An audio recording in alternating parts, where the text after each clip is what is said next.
Hello everyone, welcome back to another episode of executive Aakash. आज हम लोग two high growing companies SME companies के बारे में डिस्कशन करेंगे। क्वार्टर 4 का H2 का रिजल्ट्स आ गया, उनको कवर करेंगे, बिजनेस समझेंगे एंड देखेंगे चीज़ें कैसी लग रही हैं आगे जाके। तो वो सब चीज़ें हैं। एंड दोनों कंपनी का नाम है पर्पल यूनाइटेड सेल्स, पहला कंपनी, एंड दूसरा है एल टी एलिवेटर। दोनों के बारे में जितना भी डिस्कशन, जितना भी डिटेल्स अवेलेबल है वो मैं आपको शेयर करूँगा। एंड चलिए शुरू करते हैं। पहले शुरू करते हैं पर्पल यूनाइटेड सेल से। पहले इसका नंबर जान लेते हैं, टीज़र ले लेते हैं, वरना बिना टीज़र के आप लोग भाग ही जाते हो। तो फिर उसके बाद बिजनेस समझेंगे, पूरा इन डेप्थ जाएंगे, इन चीज़ों को समझेंगे। कौन कौन इन लोग का अभी तक आया नहीं है, जैसे आएगा मैं शेयर कर दूंगा। तो ये कंपनी इन्होंने, क्योंकि ये एसएमई कंपनी है तो इनका रिजल्ट 6-6 महीना में आता है। तो इधर क्वार्टर का कंसेप्ट नहीं है, हाफ ईयर का कंसेप्ट है, 6 महीना का। तो H2 का सेकंड हाफ का रिजल्ट्स आ गया। इन्होंने क्लॉक किया है 110 crore versus 72 crore last year. तो ग्रोथ आई अपनी 52% की। इबिट्टा भी आप देखोगे करीब करीब 23.7 करोड़ की आई है, लास्ट ईयर 13.6 थी। बेसिकली ऑपरेटिंग लेवरेज मिला है इनको, 74% का इबिट्टा जंप मिला है। मेहनत किया 52-53% का सेल्स रेवेन्यू बढ़ाने में, बट इबिट्टा बढ़ गई 70-74% से। तो यही होता है ऑपरेटिंग लेवरेज। अब ये क्यों बढ़ा? क्योंकि इनका जो इबिट्टा मार्जिन है अभी 21.5% के रेंज में, पहले था कुछ 18-19% के रेंज में। तो आप समझो 2-3% का इजाफा हुआ है, बढ़ा है इबिट्टा। अब इसके पीछे भी मल्टीपल रीजंस है कि ये फुटवेयर, ये क्या करते हैं ना कंपनी में, बता देता हूँ पहले इनका बिजनेस मॉडल, आपको और अच्छे से समझ आएगा कि ये बच्चे के कपड़े वगैरह बनाते हैं। उनका स्टोर्स है बेसिकली, फोको स्टोर्स बोल लो, कोको स्टोर्स बोल लो, कंपनी ओन, कंपनी और operated, company own, franchise operated. तो ये स्टोर्स वगैरह बनाते हैं, बच्चे का कपड़ा उधर बेचते हैं, फुटवेयर बेचते हैं। इन्होंने फुटवेयर भी अभी इंट्रोडक्शन किया है, तो फुटवेयर में थोड़ी मार्जिन ज़्यादा होती है, हाई क्वालिटी के कपड़े बनाते हैं। एंड ये जो भी मतलब बिजनेस है ना, इसमें इमेंस टेलविंड, और मैं काफ़ी बुलिश हूँ। क्यों? क्योंकि क्या ना, आप देखो कि अगर आप सर्च करोगे ना बच्चों का कपड़ा, जैसे मैं कोलकाता से हूँ, तो कोलकाता में मैं देखता हूँ कि जब भी बच्चे का कपड़ा खरीदते हैं तो कोई ऐसा ब्रांडेड पेयर अवेलेबल रहता नहीं है। 2-3 ही है ब्रांडेड में। लेट्स एक फर्स्ट क्राई है, फिर एक दो छोटी मोटी कंपनियां हैं। लेकिन मोस्टली क्या होता है ना, यहाँ पे अनब्रांडेड या जो भी अपना फैमिली ओन बिजनेस जो भी चलता है उसी में ही बिकता है, मोस्टली कलकत्ता के बड़ा बाजार वगैरह ये सब जगह में। ठीक है, तो ब्रांडेड प्लेयर पूरा पैन इंडिया कुछ अवेलेबल नहीं है। तो मेरे को जैसे जैसे लग रहा है ना, जैसे जैसे प्रीमियमाइजेशन का प्ले चल रहा है, अब क्या होगा ना कि हाई अर्निंग पॉपुलेशन जो भी है, या जिनको थोड़ा सा फैब्रिक कॉन्शियस है, या बच्चों के लिए कपड़े कॉन्शियस, या जो भी है, वो लोग धीरे धीरे ब्रांडेड प्लेयर की तरफ जाते रहेंगे। तो ये सब कंपनीज और आके इमर्ज होगी। बहुत बड़ा मार्केट है, एक कंपनी नहीं, मतलब 10-12-15 कंपनी भी आ जाए, सब मिल बांट के खाएंगे। तो मेरे हिसाब से काफ़ी इमेंस इमेंस टेलविंड है। एंड धीरे धीरे ये अनऑर्गेनाइज से ऑर्गेनाइज सेक्टर में शिफ्ट हो जाएगा। तो यही इनका काम है। नंबर ऑफ स्टोर्स अगर पे इस पे आए, तो इनका अभी मार्च में 106 स्टोर्स है। एंड ये लोग बोल रहे थे कि इस साल के एंड तक 100 स्टोर्स कर देंगे, 100 से ज़्यादा ही कर दिया उन्होंने। एंड नेक्स्ट ईयर भी उन्होंने मतलब एक स्लाइटली टारगेट दिया है on a loose note, 100 stores और ऐड कर देंगे ये। मतलब आई थिंक 6-7 महीने पहले जो कॉन्कॉल हुआ था उसमें इन्होंने बताया था। शॉर्ट टर्म में बता रहे हैं कि इनके पास 30 स्टोर का अभी तक का प्लान है।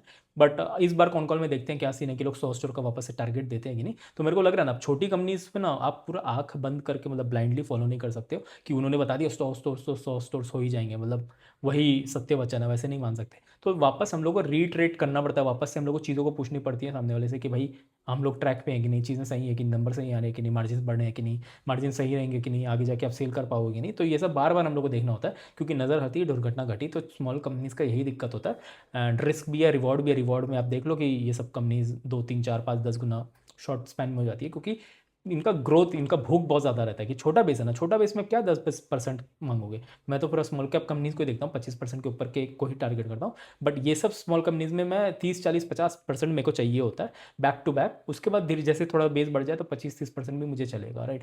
तो वही सीन हो जाता है। तो ये सब चीज़ें वैसे चल रही है। एंड इमेंस टेलविंड है, इबिट्टा दिख रहा है। तो again coming back to the numbers, 110 crore का टॉप लाइन किया, इबिट्टा किया 23.7 करोड़ का। इबिट्टा अपनी बढ़ी है 70%, 74% से 74%। रेवेन्यू बढ़ी थी 53% से। पैट भी देखा जाए तो 10.1 CR का किया उन्होंने, और 7.8 CR लास्ट ईयर था। तो पैट देखा जाए तो 40 CR के रेंज में है। इसका भी रीज़न ये है कि इनका क्या बोलते हैं, खर्चा बढ़ गया, डिप्रिसिएशन बढ़ गया। जो जो नया स्टोर खोलेंगे तो उसमें खर्चे लगेंगे, राइट। तो वो सब चीज़ें बढ़ी हैं। तो उसकी वजह से मैं ठीक हूँ, मैं खुश हूँ, क्योंकि मैं इबिट्टा पे इसको भी लेके चलूंगा। इबिट्टा बढ़ा 70%। तो इबिट्टा के पैट में क्या होता है ना, अकाउंटिंग के अगर टर्म्स में देखें, इबिट्टा क्या होता है? Earnings before interest, depreciation and amortisation. Earnings before interest, interest जो मतलब अपना ब्याज लग रहा है, खर्चा लग रहा है, लोन जो लिया वो। डिप्रिसिएशन मतलब जो भी स्टोर बनाता हूँ, जो भी खर्चा आता है ना, लेट से खर्चा है इसका 1 करोड़, तो मैं 1 करोड़ आज मैं पीएनएल से नहीं काटूंगा, आज मैं प्रॉफिट से नहीं काटूंगा, उसका कुछ चंक्स काटूंगा, ओवर ईयर्स काटूंगा। लेट से 1 करोड़ है, तो आज मैंने 10 लाख काट दिया, नेक्स्ट ईयर 10-12 लाख काट दिया, ऐसे धीरे धीरे काटे जाते हैं, राइट। तो अर्निंग्स बिफोर इंटरेस्ट, लोन मैंने बता दिया, इंटरेस्ट, डेप्रिसिएशन ये वाला पार्ट, एमोर्टाइजेशन भी आई थिंक कुछ एक्विजिशन वगैरह करते हैं, उसका कुछ कटता है। तो बेसिकली जो भी खर्चे हैं उसको पार्ट्स में काटे जाते हैं। तो इबिट्टा अपनी 74% से बढ़ी है, पैट अपनी 40% से बढ़ी है। इसका मतलब क्या है कि अपना इंटरेस्ट और डिप्रिसिएशन लगा है। अब इंटरेस्ट क्यों लगा है? क्योंकि ये एक्सपैंड कर रहे हैं, इनको खर्चे के लिए और स्टोर बनाने के लिए लोन लगा होगा, राइट? तो वो खर्चा आ जाता है। डिप्रिसिएशन, क्योंकि इन्होंने जो भी बनाया है, स्टोर वगैरह बनाया, उसके भी डिप्रिसिएशन लिए जा रहे हैं।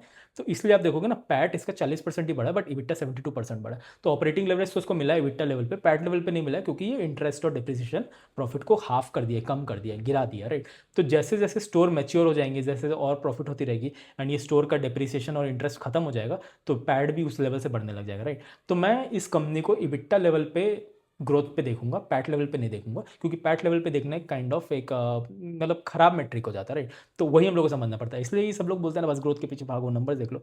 वैसे चीज़ें नहीं होती, आपको इन डेप्थ भी चीज़ें समझनी होती है कि आगे जाके मतलब इनलाइन आइटम्स में, डिप में क्या चल रही है। इसलिए तो डॉक्यूमेंट्स पढ़ना पड़ता है। मैं आपको सिर्फ ग्रोथ बता दूँ तो आप ग्रोथ देख के नहीं चीज़ों को समझोगे, राइट? तो वही वाली चीज़ है, यहाँ पे भी एप्लीकेबल हो जाती है, राइट? तो यही मोटा मोटी है सिनेरियो। एंड इनका गाइडेंस देखते हैं आगे जाके क्या चीज़ है, कि ये 100 स्टोर खोल पाते हैं कि नहीं, गाइडेंस को चेंज करते हैं कि नहीं। 100 का अगर 70-80 स्टोर्स भी करेंगे ना, तो I think I am happy, क्योंकि पुराने स्टोर्स भी जो खुले हैं वो भी मैच्योर होंगे, आगे जाके नए स्टोर्स भी होंगे। तो मेरे को लग रहा है आगे जाके ये 50 से 60-70% से ग्रो कर सकता है। तो मुझे तो काफ़ी अच्छे नंबर लगे।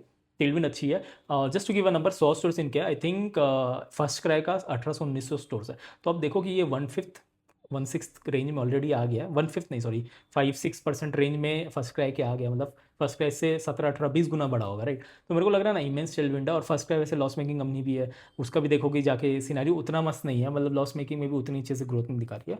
तो वो सब है। एक दो और कंपनीज है इसका कंपटीटर, आप देख सकते हो, सुदिति इंडस्ट्रीज करके। इसको मैंने लिया था कुछ टाइम पहले, बट शॉर्ट टर्म में इन्होंने परफॉर्म नहीं किया, तो मैंने निकाल दिया। मेरे को चाहिए कि शॉर्ट टर्म में भी अच्छा से परफॉर्म करे, और नहीं करें तो कुछ तो एक सिनेरियो चीज़ें दिखे, राइट? तो वही है। सुदिति इंडस्ट्री का मैं थोड़ा सा ओवरव्यू दे दूँ, तो वो भी बच्चों के कपड़े में एंड टू एंड जाना चाहिए, बैकवर्ड इंटीग्रेशन करना चाहिए, स्टोर्स खोलना चाहिए, वो भी पैसे उठा रही है, फंड रेज वगैरह कर रही है। तो उसको भी एक बार हम लोग को रिविजिट करके देखना चाहिए कि आगे ग्रोथ क्या सीन है।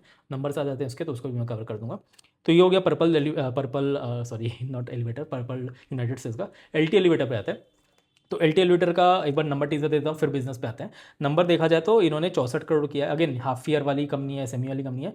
64 करोड़ करीब किया इन्होंने, 37 करोड़ लास्ट ईयर किया था। 74% की अपनी year over year revenue growth आई है। पैड देखा जाए तो पैड में डिग्रोथ थोड़ी सी दिख रही है, मतलब गिर कम हुई है। इसका भी रैशनल समझेंगे। अगेन सिर्फ नंबर्स देख के रैशनल नहीं बनाना होता, दिमाग नहीं बनाता, इन डेप्थ चीज़ों को भी समझना पड़ता है। तब आपको समझ आएगा ना बिजनेस कैसे चल रहा है। बिजनेस समझना चाहिए भाई, बिजनेस समझो। सिर्फ नंबर्स देखा देखी में मतलब कुछ रखा नहीं है, राइट? तो वही 74% टॉप लाइन ग्रो किया, बट पैट 33% से ग्रो किया। तो अब सीन क्या है ना, पहले पूरा सिनेरियो समझते हैं, फिर आपको समझ आएगा। 74 और 33% याद रखते हैं। तो एल टी एलिवेटर क्या है ना, ये बनाती है एलिवेटर वगैरह। एलिवेटर हो गया, मतलब समझ लो आपका लिफ्ट वगैरह हो गया, ये सब उसके आइटम्स बनाएगी, पूरा बास्केट बनाएगी, लिफ्ट बना के B2B बेच देगी, राइट? अब ये मोस्टली B2B सेल्स होती है, तो इसका रिसीवेबल डेज वगैरह भी थोड़ा सा बड़ा बड़ा रहता है। एंड छोटी कंपनीज है तो इनके पास उतना प्राइसिंग पावर नहीं रहता है। तो ये सब चीज़ें हैं। एंड इसमें मैं टेलविंड मेरे को क्यों दिख रहा है, क्योंकि ना धीरे धीरे जैसे जैसे घर नए जो भी बन रहे हैं ना, सब में लिफ्ट वगैरह लग रहे हैं। एंड पुराने ज़माने में ना लिफ्ट वगैरह नहीं लगते थे, राइट? मैं जैसे कोलकाता में जाता हूँ तो उधर मैक्सिमम घरों में अभी भी जो पुराने हैं उसमें लिफ्ट नहीं है। नए नए जो घर सोसाइटीज़ कॉम्प्लेक्स बन रहा है उसमें लिफ्ट आ रहे हैं, राइट? तो ये सब का इमेंस स्कोप है। टेलविंड है, मैन्युफैक्चरिंग इंडिया में ही हो रहा है, तो ये सब चीज़ में मैं काफ़ी मतलब बुलिश हूँ। एंड नंबर्स भी आ रहे हैं। छोटा बेस है, वेस्ट बंगाल की कंपनी है, बेस भी छोटा है काफ़ी। तो छोटे बेस पे वही है, 50-60-100% लाना ईजी हो जाता है। तो मेरे को लगता है यहाँ पे एक री रेटिंग का अपॉर्चुनिटी बन जाता है, राइट? तो ये एक हो गया। इन्होंने अब क्या किया ना, रिसेंट में 2 एक्विजिशन किया, ठीक है। एक अभी एक्विजिशन किया कुछ टाइम पहले, 6-7-8 महीना पहले I guess, Park Smart Solutions करके कंपनी। वो क्या कर रही है, वर्टिकल पार्किंग सॉल्यूशंस बनाती है। तो अगर आप मॉल वगैरह में जाते हो ना, Tier 1 सिटीज़ के, लेट से बैंगलोर में तो काफ़ी दिख जाता है, अब आप पुणे वगैरह में भी देख लो, अलग अलग मॉल में देखोगे पार्किंग जो नॉर्मल रहता है ना, उसके साथ साथ एक वर्टिकल पार्किंग रहता है। मतलब एक कैस्केट टाइप का रहता है, एक लेवल पार्किंग रहता है। मतलब नीचे नॉर्मल पार्किंग, इसके ऊपर एक और मेटल शीट रहेगा, इसके ऊपर भी आप पार्क कर सकते हो। तो वर्टिकल पार्किंग रहता है, अलग अलग टाइप का रहता है। तो ये वो बनाती है पार्क स्मार्ट सॉल्यूशंस। इनको एक्वायर किया था एल टी एलिवेटर ने, राइट? तो इसका रेवेन्यू इसमें दिख रहा है, जिसकी वजह से 74% की जंप आ रही है। लास्ट क्वार्टर भी आई थी, लास्ट हाफ ईयर भी। तो ये अब क्या ना, क्योंकि लास्ट ईयर से इस पर कंपेयर करो तो लास्ट ईयर नहीं था ये पार्क स्मार्ट सॉल्यूशन, इस बार है। तो 74% की ग्रोथ आई है। इसी को बोलेंगे ना इनऑर्गेनिक ग्रोथ, मतलब अपने आप से नहीं आया, आपने इनऑर्गेनिकली कंपनी को एक्वायर किया, उससे ग्रोथ आ गई, तो चीज़ें अच्छी लग रही है। बट अगर मैं स्टैंडअलोन नंबर्स भी देखूँ ना, मतलब अगर मैं सिर्फ कंपेयर करूँ एल टी एलिवेटर बिजनेस से ही, जब ये एक्वायर नहीं हुआ था तभी भी 42% की ग्रोथ आई है। उधर मैं जाके देखता हूँ ना, उधर भी पैट अपना सेम रहा था, मतलब 42% की ग्रोथ जब आई थी ना स्टैंडर्ड बेसिस पे, मतलब सिर्फ L T elevator versus L T elevator, apple to apple जब कंपैरिजन कर रहा था, लाइक कंपैरिजन कर रहा था, तो 39 करोड़ वर्सेस 27 करोड़ आई है इस क्वार्टर की, राइट, जो कि 40-42% की ग्रोथ आती है। बट पैट में जब मैं जाता हूँ ना तो 5.5 करोड़ सेम, मतलब 5.6 वर्सेस 5.55 करोड़ इस रेंज में आ रही है। तो इधर प्रॉफिटेबिलिटी गिर गई है, तो लोग बोलेंगे कि भाई EBITDA गिर गई है, बोलेंगे लोग कि भाई cost of the goods sold जो इसमें आता है, रॉ मटेरियल के कॉस्ट बढ़ गए होंगे। एजम्पशन तो ये लगेगा ना, प्रॉफिट गिर गई है, आप अगर माल ज़्यादा बेच रहे हो 40-50%, फिर भी प्रॉफिटेबिलिटी EBITDA गिर गई है, इसका पहला क्वेश्चन तो दिमाग में यही आता है, पहला इंट्यूशन तो यही आता है कि खर्चे बढ़ गए हैं। खर्चे कहाँ से बढ़े होंगे? मोस्टली बढ़े होंगे कि जो मैं प्रोक्योर कर रहा हूँ रॉ मटेरियल उससे। बट वैसा नहीं है, अब जाके देखोगे ना रॉ मटेरियल का कॉस्ट जो भी इन्होंने यूज़ किया 30-32% ही बढ़ा है। मेन इनका क्या है ना, एक लाइन आइटम रहता है अगर आप जाके देखोगे, change in inventory sold, change in goods in inventory sold, ऐसा कुछ रहता है।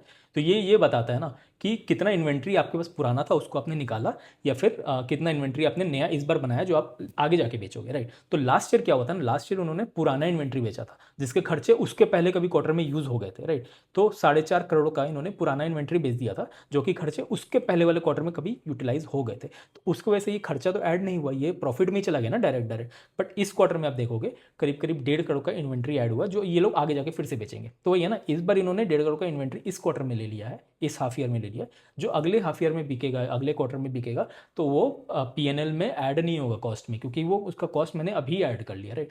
तो इसी की वजह से आप देखोगे ना इसका प्रॉफिटेबिलिटी सेम रह गया। तो ये मेरे हिसाब से गुड सिचुएशन ही हुआ ना, क्योंकि लास्ट ईयर इन्वेंट्री उन्होंने पुराना बेचा था, इस बार इन्होंने पुराना नहीं बेचा, मतलब इन्होंने क्या किया कि नए नए क्वार्टर के लिए अभी से बना के रखे। तो ये अगर आप थोड़ा सा एडजस्ट करोगे ना तो प्रॉफिटेबिलिटी उसी रेंज में आ जाएगी। मेरे को तो नंबर्स काफ़ी अच्छे लग रहे हैं। लोग आके बोलेंगे भाई ऐसा नहीं है, नंबर्स गिर गए हैं, मार्जिन गिर गई है। बट वही अगर लाइन आइटम्स में आप जाके देखो ना कि इसका जो सामान्य लोग खरीदना उसका कॉस्ट उस हिसाब से नहीं बढ़ा है, मार्जिन इंटैक्ट है। बस इन्वेंट्री का गेम हो गया थोड़ा बहुत ऊपर नीचे। लास्ट टाइम ये लोग पुराना इन्वेंट्री बेच रहे थे जिसकी वजह से उसका खर्चा ऑलरेडी ले लिया गया था, तो इबिट्टा मार्जिन प्रॉफिट लेवल पे काफ़ी ज़्यादा बढ़ी हुई दिख रही थी। तो जैसे जैसे ये सिचुएशन बढ़ जाएगी, जैसे जैसे अपनी क्या बोलते हैं रेवेन्यू बढ़ती जाएगी, ऑर्डर्स आते रहेंगे गोइंग फॉरवर्ड, मेरे हिसाब से नॉर्मलाइज हो जाना चाहिए। तो ये चीज़ें मोस्टली अगर आप जाके देखोगे बाकी मोटा मोटी मैंने बताई दिया कि ये LT लिफ्टर क्या करती है, लिफ्ट वगैरह बनाती है। पार्क स्मार्ट सोल्यूशंस को इन्हें एक्वायर किया। एक और एक्विजिशन किया अगेन, वो मैं बताना भूल गया।